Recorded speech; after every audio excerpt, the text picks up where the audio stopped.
Stocks and shares का बड़ा interest आया और 17 साल की उम्र में 32 लाख रुपए का लॉस किया। By the time I was 19 मैंने उसका डबल रिकवरी कर लिया। पिताजी टेंशन में मुझे एक दिन बुलाया, बोला ये तेरे पास इतने पैसे कहां से आ रहे हैं, तू कोई गलत काम तो नहीं कर रहा है?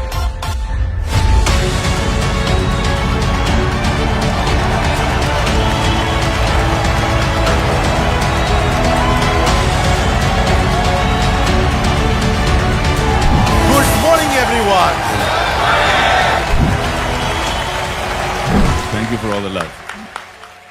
तो आज यार थोड़ी बातें करेंगे, थोड़ी सी मैं आपको अपनी कहानी शेयर करूंगा। मैं पढ़ाई कर रहा था मेयो कॉलेज अजमेर में, जो बहुत स्ट्रिक्ट बॉयज बोर्डिंग स्कूल है अजमेर में।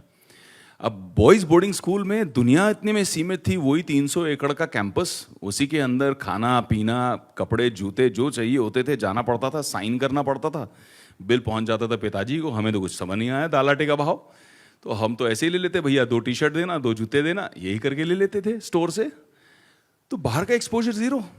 अच्छा, हम निपटा के जब बंबई पहुंचे, अब पिताजी के साथ मैंने आने के बाद कहा कि पॉकेट मनी क्या होनी चाहिए। तूने कहा 500 रुपये बहुत है। पिताजी बहुत ही ज्यादा उसूल वाले, आदर्श वाले, 500 रुपये ही मिलेंगे, उससे ज्यादा कुछ नहीं मिलेंगे, और चाहिए तो खुद कमा लो। अब उन्हें कह तो दिया और चोट भी लगी बड़ी गहरी।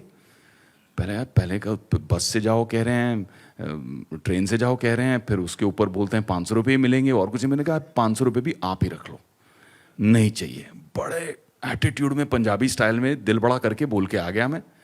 अब हालत खराब, अगले सुबह कैसे पहुंचूंगा कॉलेज। एक आध दिन तो किसी दोस्त से पूछ लिया, भैया लिफ्ट दे दे, ये कर दे वो कर दे। रोज का मैनेजमेंट कैसे होगा भैया। चल के जाना पड़ा मुझे भाई, मेरे यहाँ से घर से चल के जाना पड़ा। रियल फाका जिसको कहते हैं, बिल्कुल जेब में कुछ नहीं।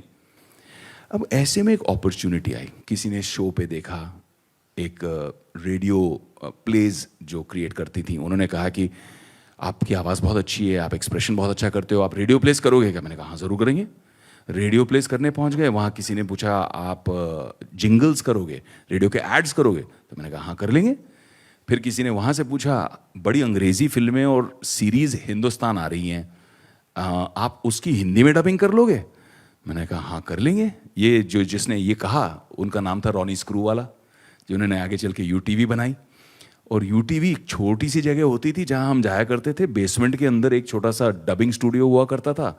और जितनी आपकी पिक्चरें हैं जुरासिक पार्क से लेके देखो देखो बड़ी चिपकली, वो सारा हम जाके वहाँ पे हिंदी में डबिंग करते थे।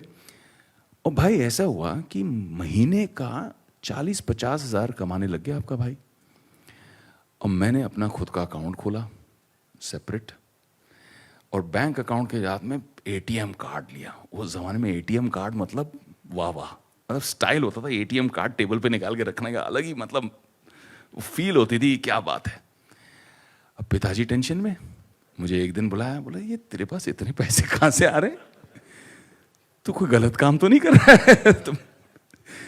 और फिर उनको मैंने समझाया बताया।